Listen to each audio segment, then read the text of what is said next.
Bienvenidos y bienvenidas un día más al podcast de Sociología Inquieta, un podcast que trata temáticas relacionadas con la realidad social, con la filosofía, la psicología, todo ello a través de la sociología como herramienta.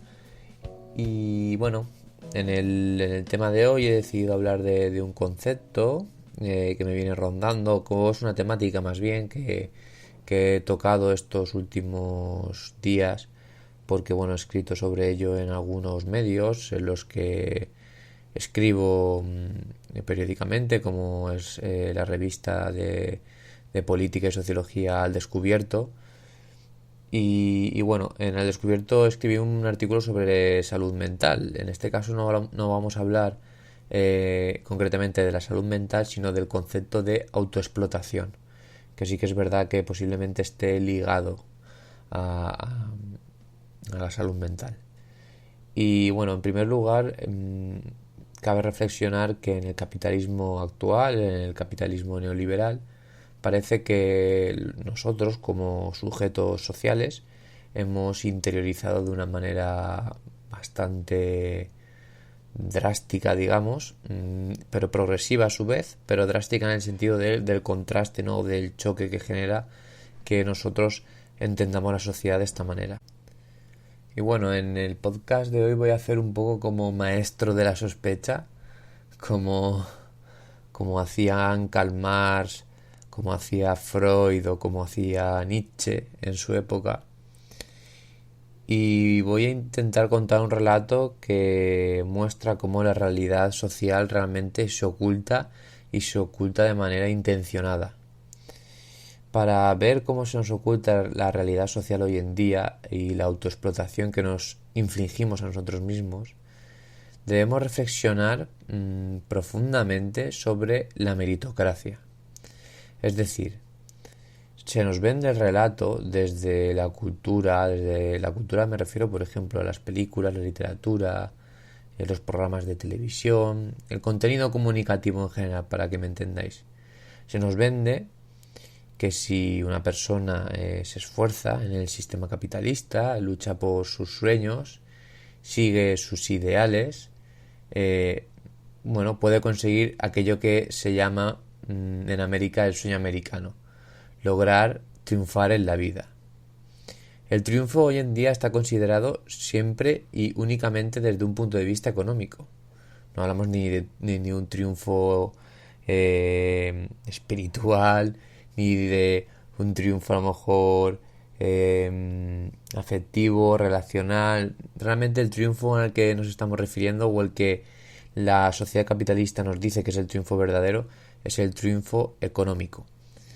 Bueno, partiendo de esto, se nos cuenta un relato en el que la desigualdad, al fin y al cabo, queda justificada, ¿no? En el sentido de que si tú estás en una posición menor que otra persona, significa o se justifica dentro de todo este relato meritocrático que lo estás porque te has esforzado menos o porque tienes menos capacidades. Se olvida, por lo tanto, todas aquellas estructuras sociales que nos dificultan muchas veces lograr, entre comillas, nuestros sueños.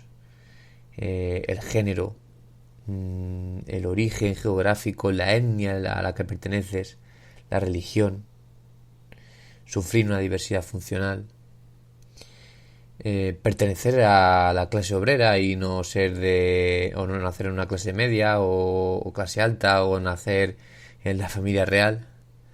Todo eso son condicionantes en los que nosotros y nosotras nos encontramos cuando ya hemos nacido y que condicionan nuestro camino hacia una posición social u otra. Digamos que existen múltiples barreras que hacen que para uno los sueños sean alcanzables y para otros sea una auténtica odisea de Homero.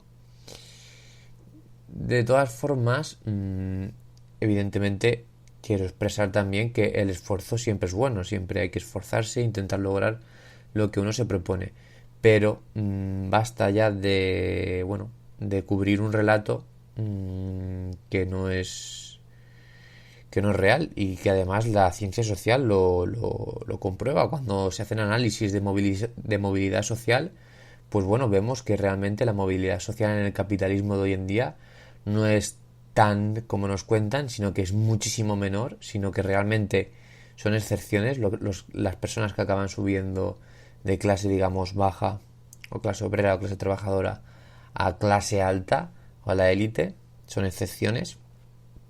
Pero muchas veces esas excepciones se convierten luego en los ejemplos de los ejemplos que usa el capitalismo para justificar la meritocracia, ¿no? Todas aquellas figuras de Bill Gates, Jeff Bezos, Amancio Ortega, eh, triunfadores económicos que muchas veces se nos pinta como que han salido de abajo y que con su esfuerzo han podido llegar a donde están. No voy a entrar tampoco a reflexionar la historia de cada uno, pero bueno, la verdad que la mayoría de gente millonaria que ha logrado esto, es posible que detrás esconda una historia que no nos cuentan en la radio o en la televisión o en un documental que mismo paga.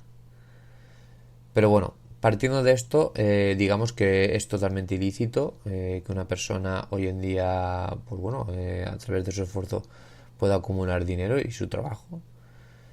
Pero sí que es cierto que a veces, bueno, las líneas entre lo que está moralmente bien y lo que está moralmente mal, yo las veo difusas en este tema. Por ejemplo, que una persona, por mucho esfuerzo que haya realizado a lo largo de su vida, acumule el capital del PIB de países enteros, creo que como poco es disparatado. No voy a hablar de injusto, es incoherente, porque socialmente no se podrán cubrir necesidades básicas de mucha gente, ya que solo una única persona está acumulando el capital de unos 40, 50 millones, por decir una cifra, de otras personas que son igual de dignas y que tienen el mismo derecho de recibir atención médica, de recibir una educación, de comer, de vestirse, y que algunas de estas personas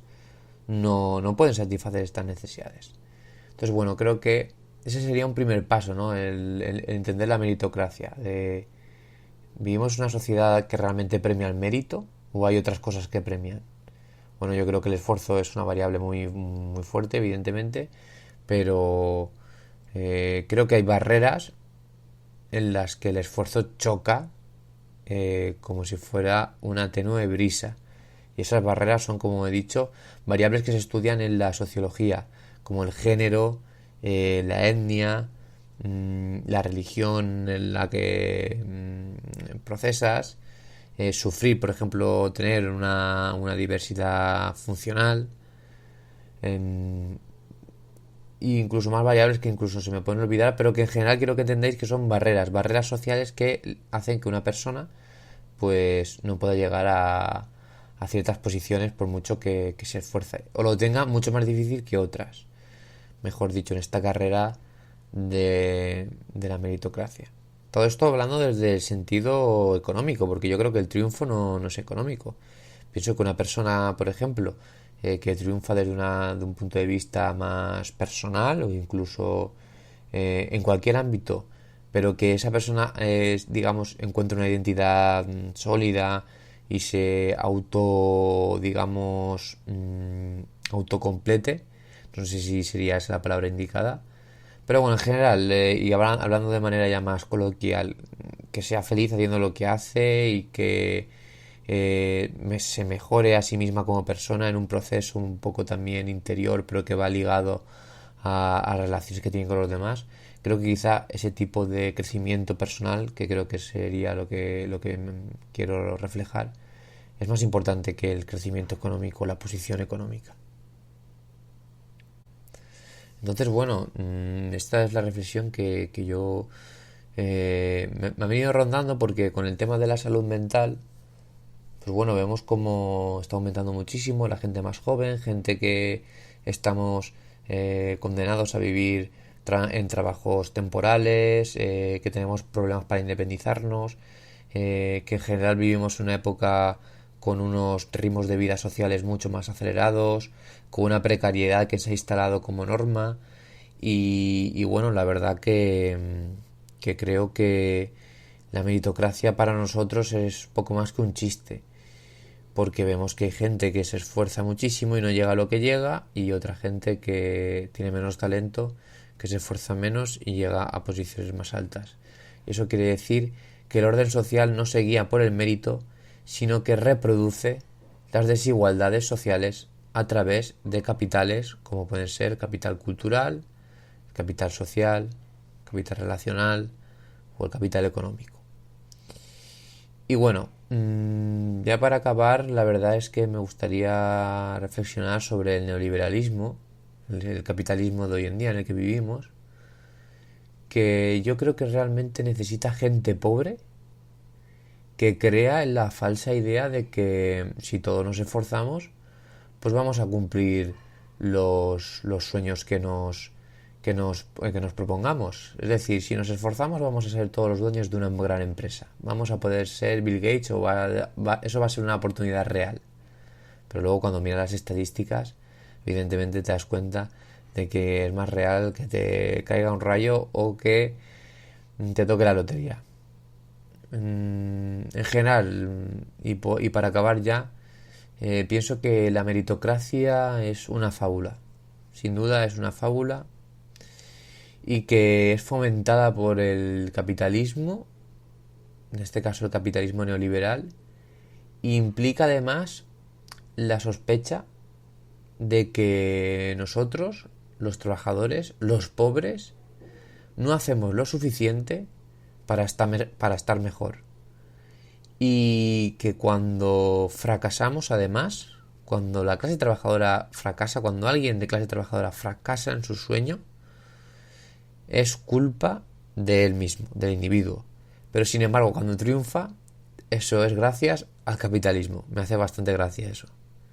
Si el triunfo de una persona individual, como Bill Gates, por ejemplo, o como Jeff Bezos, vamos a poner que son de clase obrera, que no lo son, pero vamos a poner que sí. Ese triunfo de ellos es un triunfo del sistema capitalista. Justifica y legitima de que sí, realmente la meritocracia existe. O eso es lo que nos hacen creer.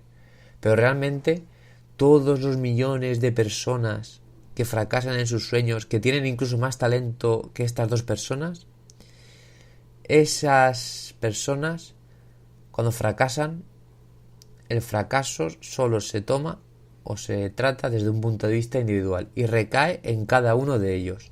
Y el sistema capitalista, como hace siempre, se limpia las manos. Y bueno, esto es todo por hoy. Espero que os haya gustado la reflexión. Nos vemos en el próximo podcast. Nos escuchamos mejor. Podéis seguirme en el canal de YouTube Sociología Inquieta, en Twitter Soler2911 y en la cuenta de Instagram también Sociología Inquieta. Un saludo.